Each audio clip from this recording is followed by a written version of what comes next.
Welcome back, sports fans. My name is Libby Williams, and you are watching another episode of Necessary Roughness. Now, originally, for episode 7 of Necessary Roughness, I wanted to go another route involving another jam-packed episode of statistical data and undisputed factual information.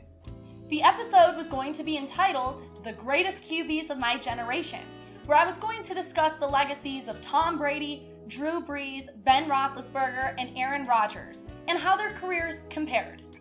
As I was accumulating material for this episode, I had an epiphany, courtesy of my father, that I should, for the first time on my channel, express my opinion as opposed to exclusively sharing statistics and facts. I have been so fixated on wanting to validate my information and being as credible a source as possible, hence why my videos have been so overloaded with statistical information, that I have been overlooking the beauty of the sports world, which is to have an opinion resulting in conversational debates. I was hitting constant roadblocks when researching the topic for this video, and while I was researching the legacy of Tom Brady, it occurred to me, this is foolish. No one can compete with Brady. It's almost humorous to put anyone in conversation with him because he is the undisputed greatest. From there, the new topic of this video was born: how the GOATs of their respective sports revolutionized their games. Now, in order to qualify to be recognized as a GOAT in this episode, the athlete was or is required to play a team sport, so as deserving as Muhammad Ali, Tiger Woods, Michael Phelps, Roger Federer, Serena Williams, Lance Armstrong, Usain Bolt, Shaun White, and Simone Biles are to be acknowledged as the GOAT of their respective sports. They do not meet the requirement of having played or play on a team sport. With that being said, I will be discussing and admiring the 3 athletes who revolutionized their games. Not only that, the 3 athletes who changed their games forever. The 3 athletes who, because of their brilliance, redefined what it means to be a competitor and what it means to achieve history for generations to come. I proudly present to you my 3 GOATs of all GOATs. Tom Brady. What is a GOAT? It's someone who not only dominates the game, but is an artist. It's someone who proves their will to be better, regardless of how great they have already become. It's someone whose heights are greater than anyone else who has come before them, and who better encompasses this definition of greatness than Tom Brady. The conversation surrounding Brady has officially gone from greatest football player of all time to possibly the greatest athlete of all time. Allow me to explain why. Truth be told, Brady has shattered the model of expectations for athletes during his trailblazing career, which is what ultimately separates him from anyone who has preceded him. At 43, Brady played in and won his 10th Super Bowl, proving that he can still compete at the highest level after reinventing himself in Tampa Bay. Tom Brady changed coaches, he changed conferences, he changed cities, he changed climates. In his tornado of an offseason, he also celebrated a birthday. In August 2020, he turned 43. At that age, NFL players are playing golf, or reconnecting with their families, or pursuing business ventures. What they are not doing is playing in the NFL. They are not choosing to sign with demoralized franchises or shredding defenses. They are not quarterbacking teams to Super Bowl victory, except when they do, except when Tom Brady does it. Where do I even start when evaluating Brady? Of course, I could do the classic rundown of his 7 Super Bowl victories and 10 appearances, 581 total touchdown passes, and 79,204 passing yards, but Brady's legacy is so much more than that. Brady now has 34 playoff wins, 14 more than the next closest player, Joe Montana. He has led 39 comebacks, trailing only Peyton Manning, and he has dominantly performed at a freakish and humanly clutch level under the most pressing and even bleak circumstances. Brady's 34 playoff wins are only less than 3 NFL franchises: Patriots, Steelers, and Cowboys. Did I mention that Brady has 7 Super Bowl rings? That means he personally has more rings than any franchise in the NFL. Brady additionally has now won more Super Bowl MVP awards than any other quarterback has won Super Bowls. Unfathomable indeed, although not for Brady standards. Brady is the all-time leader in every major playoff category, including yards, touchdowns, wins, completions, and Super Bowl MVPs. Brady helped lead the Patriots to their first Super Bowl victory in 2001 when they defeated the St. Louis Rams, the team known as the greatest show on turf at the time, by a score of 20-17. From there, the Patriots won 2 more Super Bowls in 3 years against the Panthers in 2003 and the Eagles in 2004. A legend is not judged just by their success, though. They are judged by how they respond to adversity. Losing 2 Super Bowls to the Giants and Eli Manning in 2007 and 2011 put a dent in Brady's legacy because suddenly he went from undefeated in Super Bowl appearances to 3-2 as he entered the back end of his career. But Brady rebounded, winning 4 Super Bowls in the last 6 years. He is statistically the undisputed ultimate champion of football. While continuing to win, Brady silenced critics about the approaching cliff that he was heading towards, much like Peyton Manning or Brett Favre did in their final years. But what did Brady do? Oh, nothing particularly notable besides having the second best year of his career statistically with 40 touchdowns and 4,633 yards. In defying the aging process, Brady advanced to and won his 10th Super Bowl. He emboldened a franchise, the Tampa Bay Buccaneers, that, until he arrived, had won as many playoff games over its 44 seasons, 6 as he had Super Bowl rings, all while delivering perhaps the most staggering statistical season of his career. Only Patrick Mahomes and Deshaun Watson threw for more yards than Brady, and only the Packers' Aaron Rodgers threw for more touchdowns.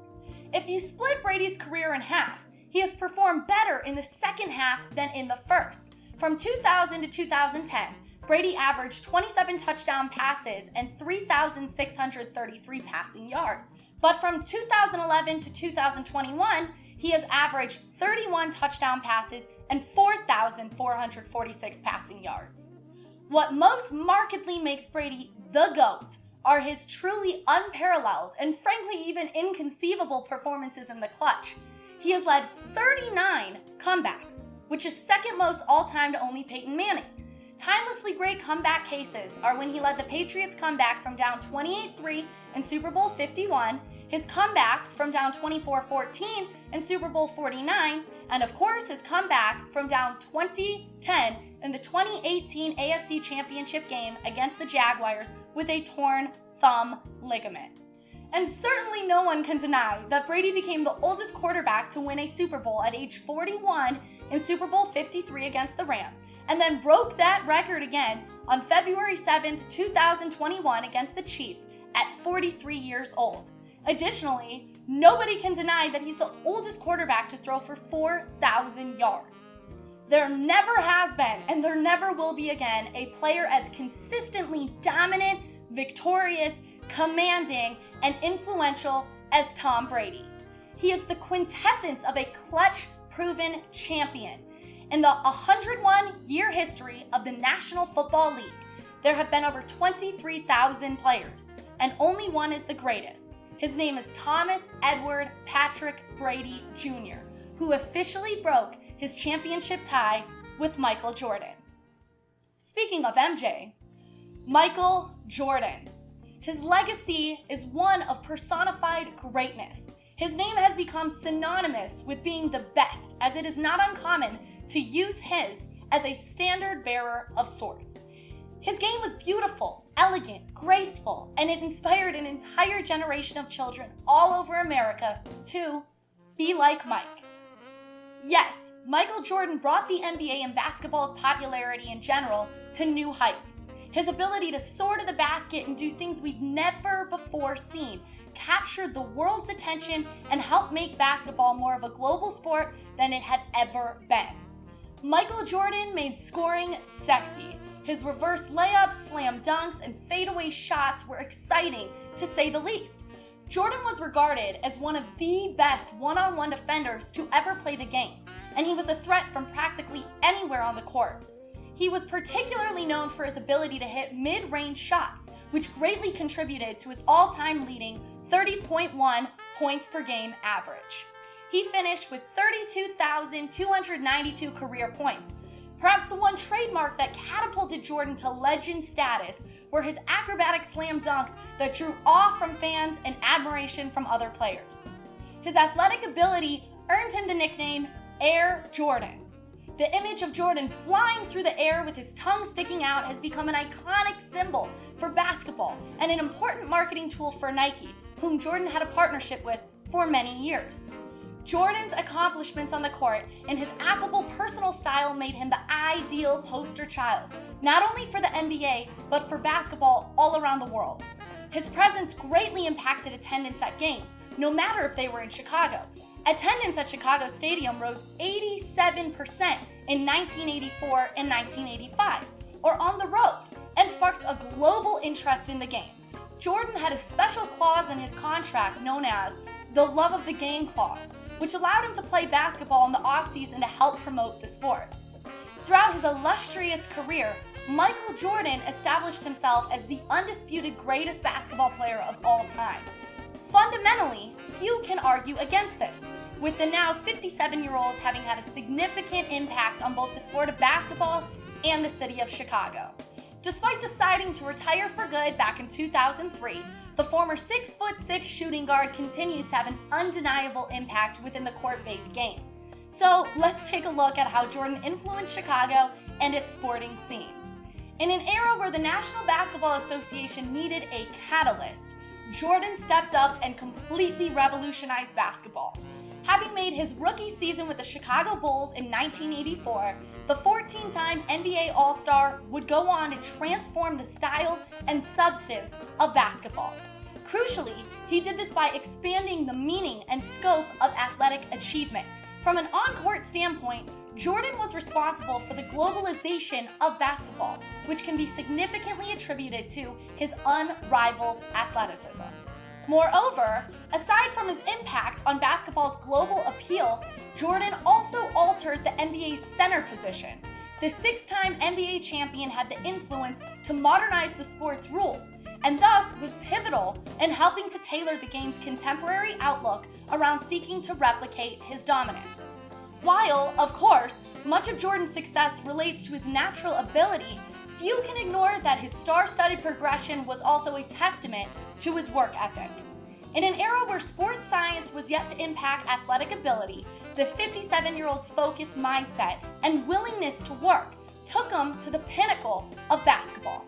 This is evident through documented stories by old teammates that state how he used to work equally as hard in training as he did during competitive games. During their reign of dominance, which took place between 1991 and 1998, Jordan and the Bulls provided the world with a new meaning for superstardom. However, it wasn't just on a global level that Air Jordan was having an unprecedented impact. Fundamentally, his world-renowned levels of stardom proved to be the catalyst in altering the culture of Chicago and the NBA as a whole. In winning 6 championships with the Bulls in the 1990s, Jordan brought a winning attitude and loyalty that had been unheard of in the NBA. Furthermore, from a purely financial standpoint, there was an expectation among economists that, following his short-term retirement in 1993, Chicago's economy could have been severely impacted. Importantly, this showcases the marketing appeal of Jordan. Additionally, the 6-time NBA champion created the Michael Jordan Foundation in 1989, which was aimed at improving local education. Even though Air Jordan would end his career with the Washington Wizards, his legacy will always be associated with the Chicago Bulls.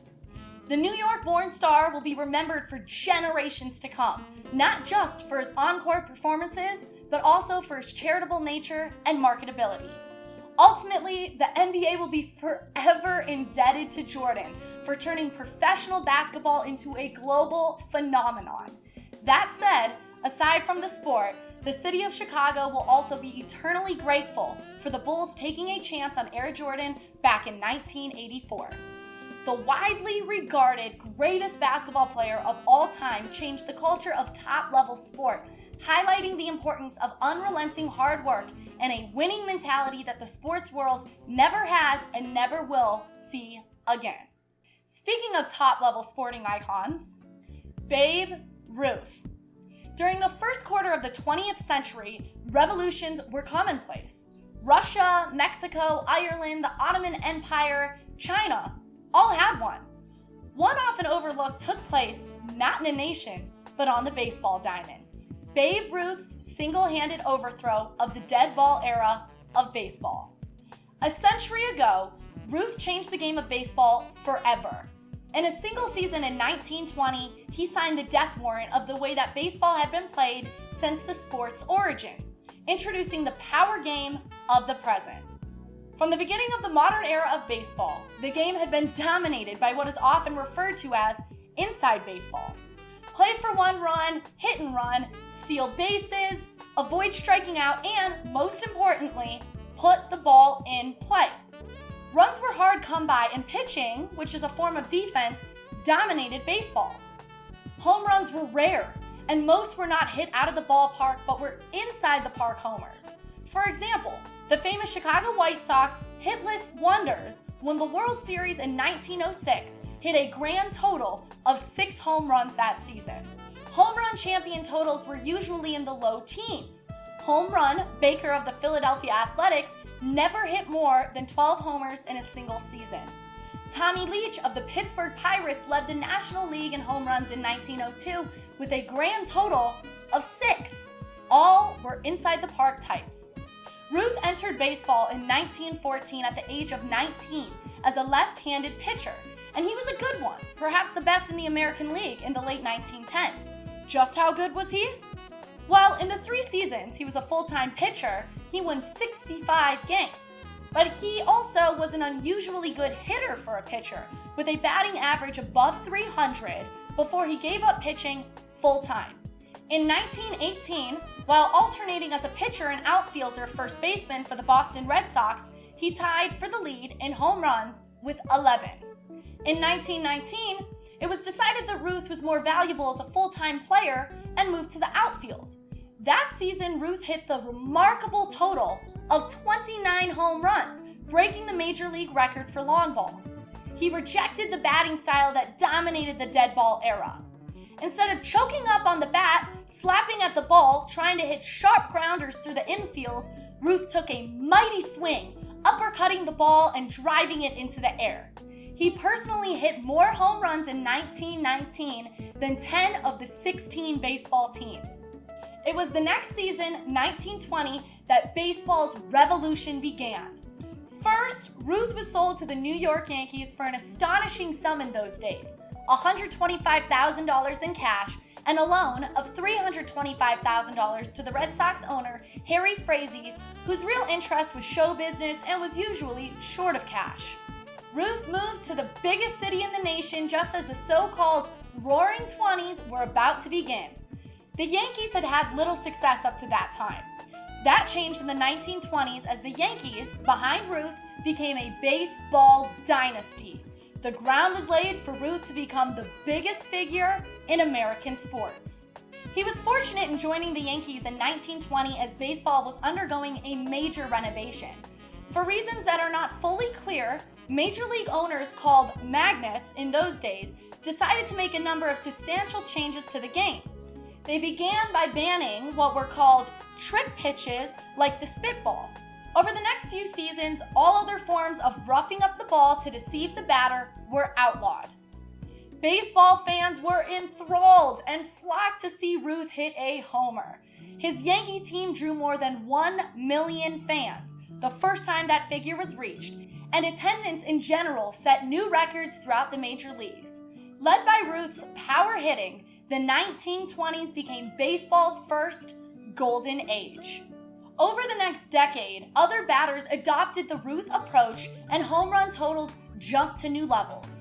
The 30 figure was topped with frequency, and even 40 home runs, a seemingly impossible total in the past, became commonplace and was achieved by players other than Ruth 5 times. Ruth hit more than 40 home runs 11 times over the next 13 years, a power level not seen until the steroid era. the late 1980s. And for good measure, Ruth never struck 100 times in any season.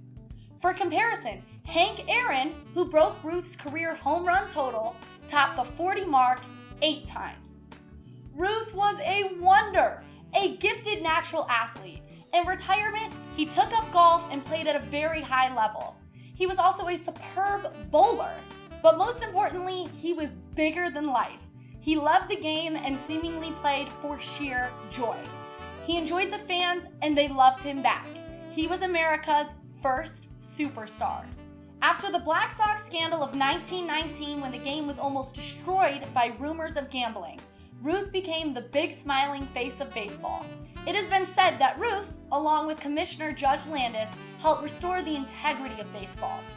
If one wanted to assign credit to who took baseball to never-before-seen heights, it belongs to the great Bambino, the Sultan of Sweet, Babe Ruth. It's an impossibly difficult task to adequately summarize these 3 timelessly great icons. Tom Brady, Michael Jordan, and Babe Ruth not only globally changed athletics for all time, but they redefined what it means to be an upstanding character and man, not only within their respective sport, but in life. Their influential nature will continue on for generations to come. I don't know about you, but when I reflect upon athletes of this magnitude and statistical data of this magnitude, I can't help but be overcome with inspiration and adoration for what it means to truly embody the title of being a GOAT. I hope that you left this video feeling perhaps if not only more educated, but more inspired as well to achieve greatness in your own right. With that being said, my name is Libby Williams. This was Necessary Roughness. I thank you so much for watching and stay tuned for more content that's soon to come.